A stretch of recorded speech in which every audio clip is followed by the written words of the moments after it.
Hello, welcome to Bob's Dungeon. My name's Bob, I'll be your host. A while back, I found out about a game called Lamentations of the Flame Princess. And it's a really cool game. It is basically basic Dungeons and Dragons with some modern updates to it. And it's billed as a horror game, and it pretty much lives up to that. And basic Dungeons and Dragons as well. The whole system is set up so that it takes place in the 1600s rather than the traditional medieval setting that you'd find in other fantasy games. And it's got a bunch of published adventures for the game, and some of them are really heavy on the horror bit, which is cool by me because I like horror. And some of them are flat out disgusting, which is kind of cool for shock value in your games if you and your players are into that. And, I am. So anyway, in this video, we're going to talk about one of the adventures that have been published for this game. We're going to talk about Blood in the Chocolate. This is a pretty small book with only 48 pages. It's got a copyright of 2016, and it was published by Lamentations of the Flame Princess. The artwork in this book is in full color, so let's go ahead and look at that artwork. All of the artwork in this book is in full color. It's a little cartoony, but it adds to the overall charm of the book. It also goes a long way for setting a tone and feel for the adventure. To play this game, what you're going to need is a copy of this adventure book and a copy of the core rule books for Lamentation of the Flame Princess. You will also need a full set of dice. A full set of dice containing a 20-sided die, a 12-sided die, preferably two 10-sided dice for rolling both percentiles and tens, an 8-sided die, a 6-sided die, and a 4-sided die.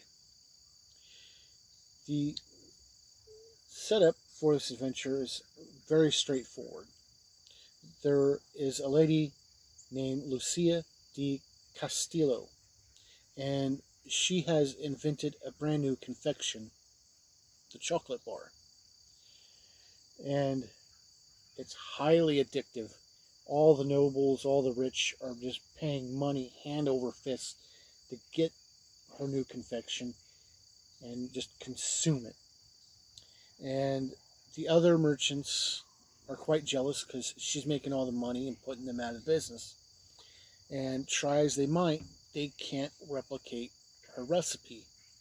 So they hire the adventurers to sneak into her hidden factory and steal as many secrets as they can, and they'll pay exuberant amount for each secret they bring out, or whatever they can get them.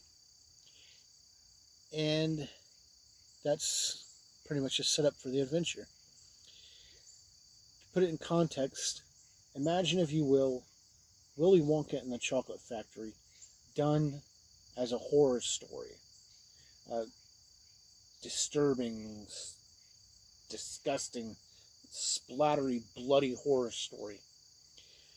And then convert that over into a fantasy setting, over into a fantasy adventure for your game. That pretty much sums this up. It's really cool. I've run this adventure now a couple of times for a couple of different groups, and we had a lot of fun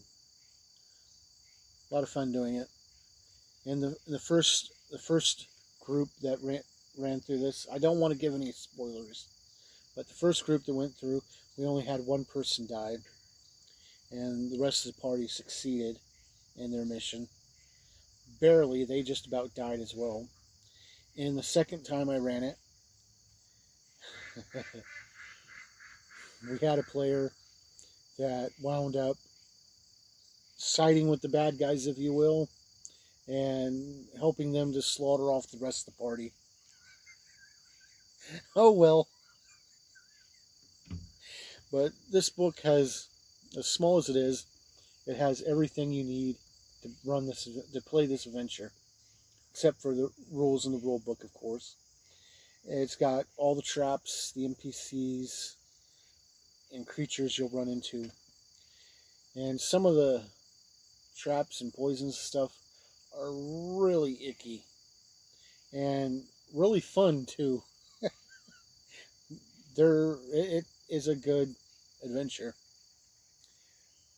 I've had a lot of fun with this one so far, and I hope to run it again. So it brings me to three questions. Would I play a character in this adventure? Absolutely. This is fun. It I couldn't have been more happy with this. Would I run this adventure? Yes, I have. Yes, I will again.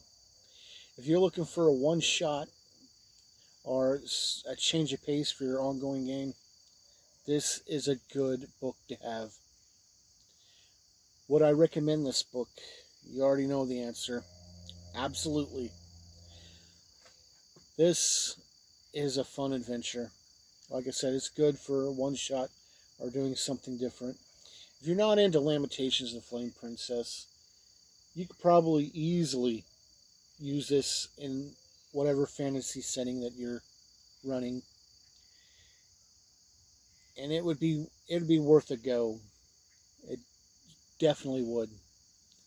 And that's pretty much all I got to say for Blood in the Chocolate for right now. Thank you for joining me at a look at this book, and hopefully you'll join me next time where we'll talk about something else. Bye.